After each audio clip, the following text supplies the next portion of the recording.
Quem pode discernir os próprios erros? Purifica-me tu dos que me são ocultos. Salmos 19, verso 2. A justiça própria deriva em parte do orgulho, mas principalmente da ignorância da lei de Deus.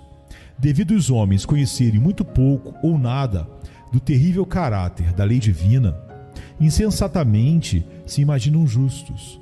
Eles não estão conscientes da profunda espiritualidade e da rigorosa severidade da lei, pois do contrário, teriam noções diferentes e de maior sabedoria. Se soubessem como profundamente a lei julga seus pensamentos, cada emoção do homem interior, não haveria nenhuma criatura sob o céu que se atrevesse a se ver como justo diante de Deus em virtude de suas próprias obras e pensamentos. Basta a lei ser revelada a um homem, basta que veja como a lei perfeita e quão infinitamente justa, para que sua justiça própria murche e se converta em nada. Sua justiça própria será um trapo imundo aos seus olhos, quando antes a considerava um vistoso abrigo. Davi, tendo visto a lei de Deus e louvando esta lei neste salmo que lemos, refletindo sobre a sua excelência, foi levado a fazer esta pergunta: quem pode discernir os próprios pecados? E então ofereceu essa oração: absolva-me dos que me são ocultos. O Concílio de Latrão da Igreja de Roma aprovou um decreto que estabelecia que todo crente verdadeiro devia confessar anualmente todos os seus pecados a um sacerdote, e agregou ao decreto a declaração de que não há esperança de perdão se não for cumprido o decreto. Quem poderia igualar um disparate tão grande quanto esse decreto? Será que supunham que os homens podem dizer seus pecados tão facilmente como podem contar seus dedos?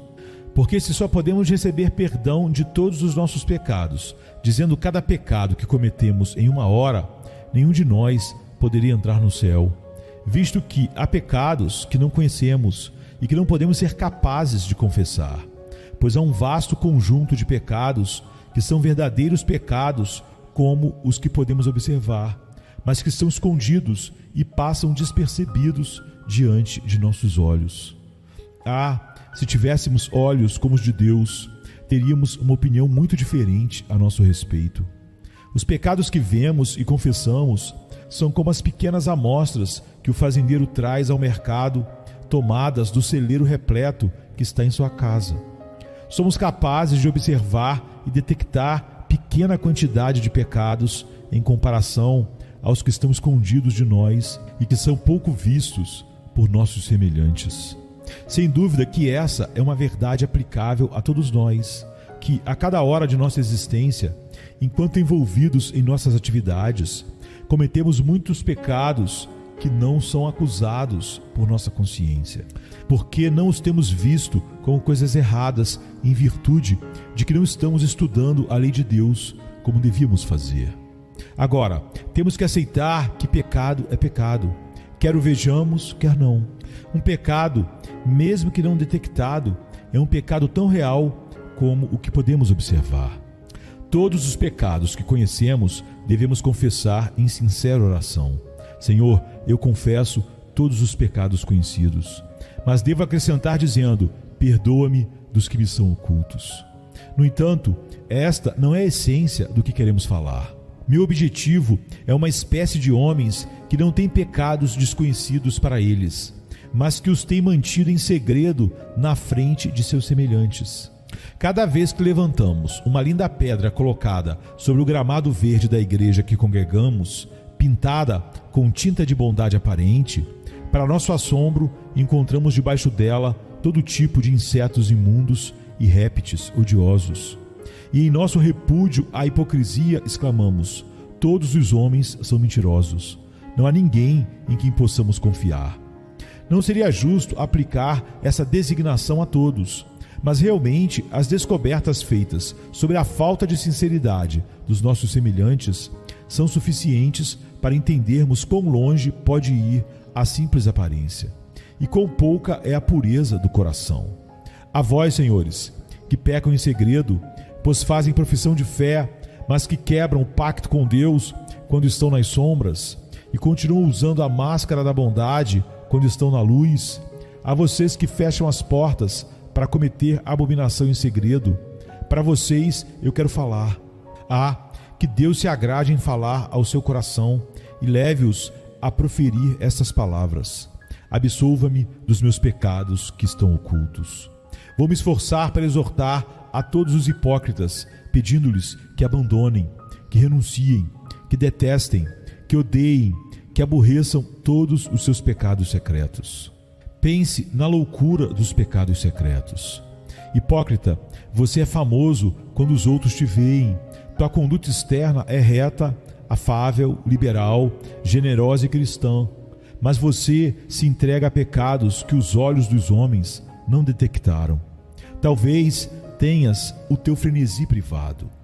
Não anda e cambaleia bêbado pelas ruas, mas se entrega à bebida em privado. Pode ser qualquer outro apetite ou vício. Não me compete especificá-los neste momento. Mas, hipócrita, te digo que és um tolo quando pensa em hospedar um pecado secreto. Você é um tolo por uma razão especial. Teu pecado não é um pecado secreto. É conhecido e será revelado um dia, talvez muito em breve. Teu pecado não é um segredo, pois os olhos de Deus o têm visto. Você pecou diante de sua face. Você fechou a porta, você fechou as cortinas, você se escondeu da luz do sol, mas os olhos de Deus penetram a escuridão. Os olhos de Deus penetram as sombras que te rodeiam e vê tudo como ao sol do meio-dia, todas as coisas. Você não sabe, ó homem, que todas as coisas estão nuas e patentes diante dos olhos daquele que devemos prestar contas? Quando um sacerdote enfiava a faca nas entranhas do animal do sacrifício, descobria ali o coração e o fígado, e tudo que estava nas entranhas. Assim és tu, ó homem visto por Deus, cortado em duas metades pelo Todo-Poderoso.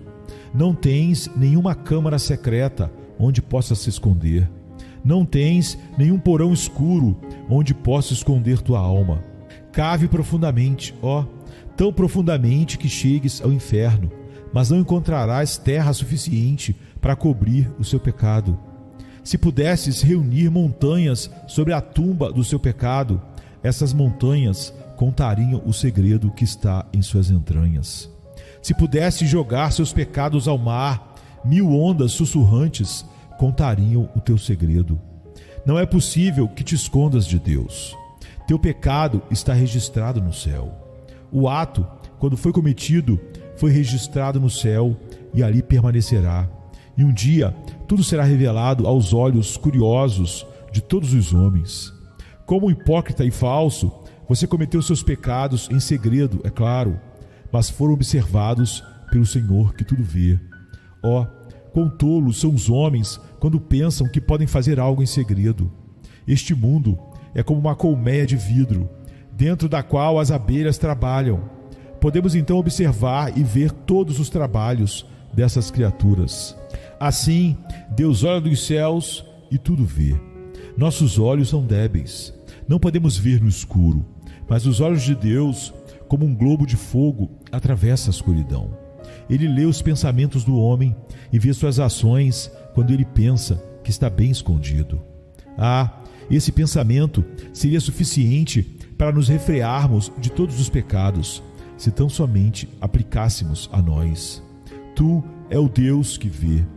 Ladrão, pare, deixe o que tens roubado. Deus te vê. Nenhum olho na terra te contempla, mas os olhos de Deus estão agora olhando desde os céus. Blasfemo, as pessoas que te preocupam não viram teu julgamento, mas Deus escutou. Teu juramento penetrou os ouvidos do Senhor Deus dos exércitos. Tu que levas uma vida imunda, mas parece um empresário respeitável, mostrando aos homens um caráter afável e bom. Teus trabalhos são todos conhecidos e estão escritos no livro de Deus. Ele tem um diário de todas as tuas ações. Pense naquele dia em que uma multidão estará reunida, comparada com a qual qualquer multidão aqui não passa de uma gota em um balde, e Deus lerá a tua história secreta, e os anjos e os homens ouvirão.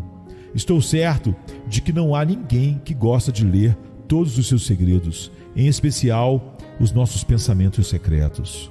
Se eu escolher entre essa congregação o homem mais santo e lhe pedir para se levantar e falar: bem, Senhor, eu sei todos os seus pensamentos, estou pronto para contá-los.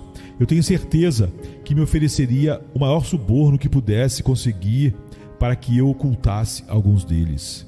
Conte, me diria, as minhas ações, pois delas não me envergonho, mas não conte meus pensamentos e imaginações, porque deles sempre estarei envergonhado diante de Deus.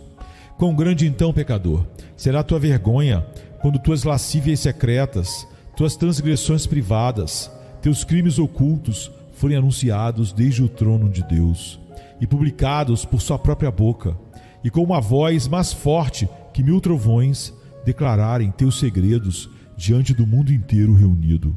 Qual será o teu terror e confusão então, quando todas as obras do teu coração forem publicadas em face do sol para todos os ouvidos da humanidade?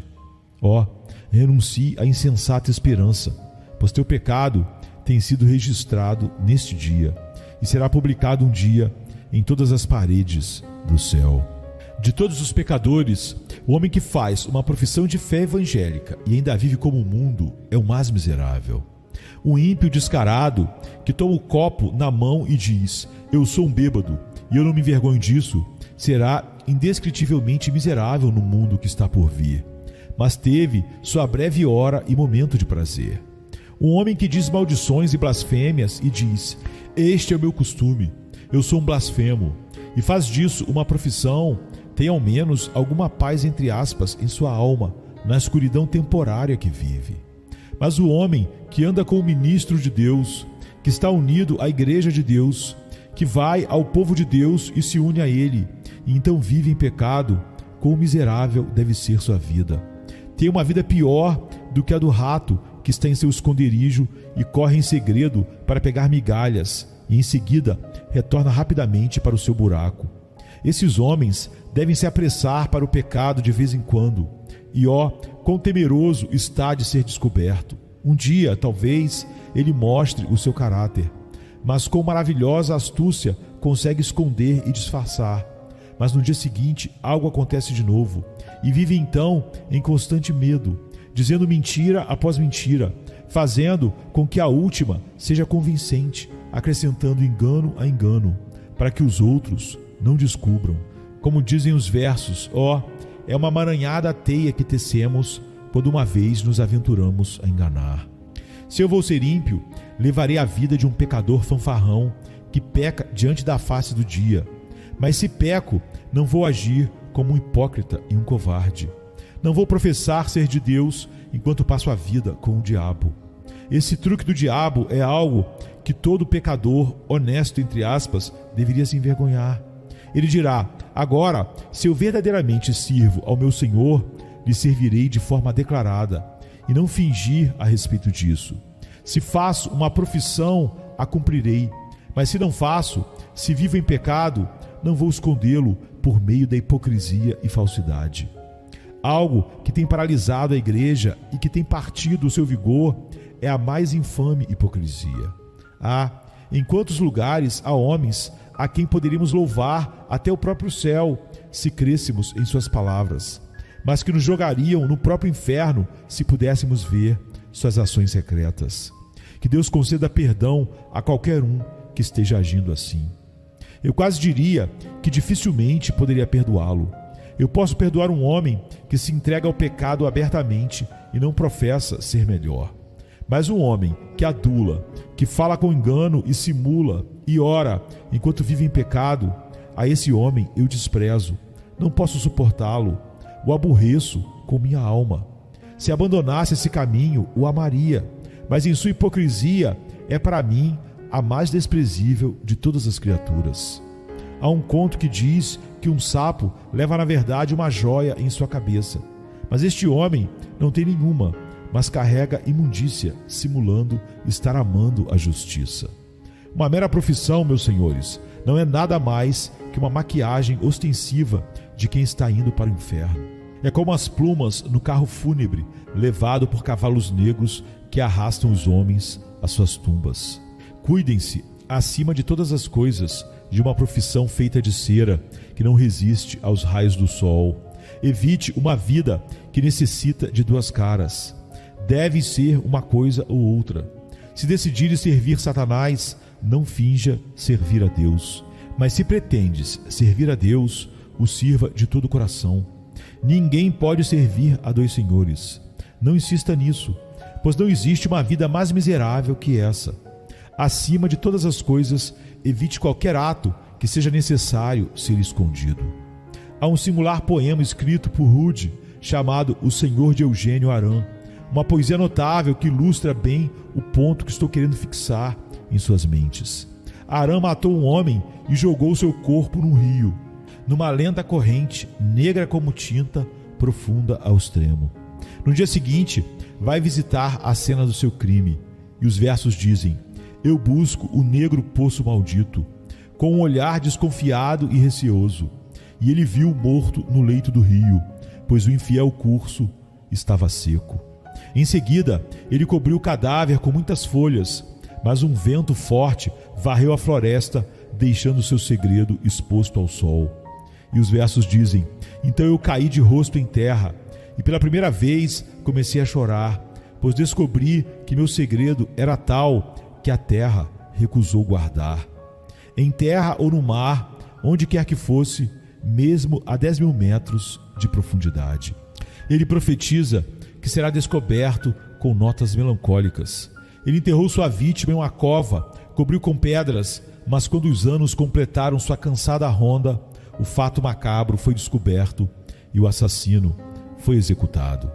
A culpa é um mordomo sinistro, e todos os seus dedos estão manchados de sangue. Os pecados secretos trazem olhos febris e noites sem dormir, até que os homens destroem e apagam suas consciências, mas se tornam maduros para a sepultura. A hipocrisia é um jogo difícil de se jogar, pois deve enganar a muitos observadores, e certamente é uma troca miserável que nos conduzirá a um fim, com seu grande clímax numa precisa falência total. Ah, você que pecou sem ser descoberto, tenha certeza que seu pecado há de encontrá-lo. E pode ter certeza que encontrarão antes que passe muito tempo. O pecado, como assassino, será descoberto. Os homens contam suas histórias até em seus sonhos. Deus tem picado muitas vezes os homens em suas consciências, até que foram obrigados a confessar a sua história. Pecado secreto.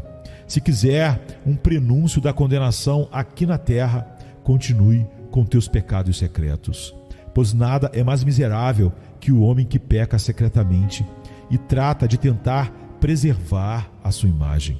Um cervo perseguido por cães sangrentos com suas bocas abertas é muito mais feliz do que o homem que é perseguido por seus pecados. Aquele pássaro preso no laço do passarinheiro, lutando para escapar, é muito mais feliz do que aquele que se tem enredado na rede do engano e se esforça para escapar dela todos os dias, se esforçando ao máximo, e ela se torna mais forte a cada dia. Ah, a miséria dos pecados secretos. De fato, tu podes orar agora. Livra-me dos que me são ocultos. Venha-se, cansado estás, e eu descanso darei.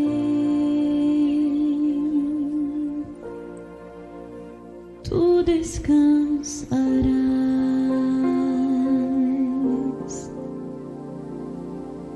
Venha-me se não tens paz, e eu darei paz sem fim. Terás paz sem fim.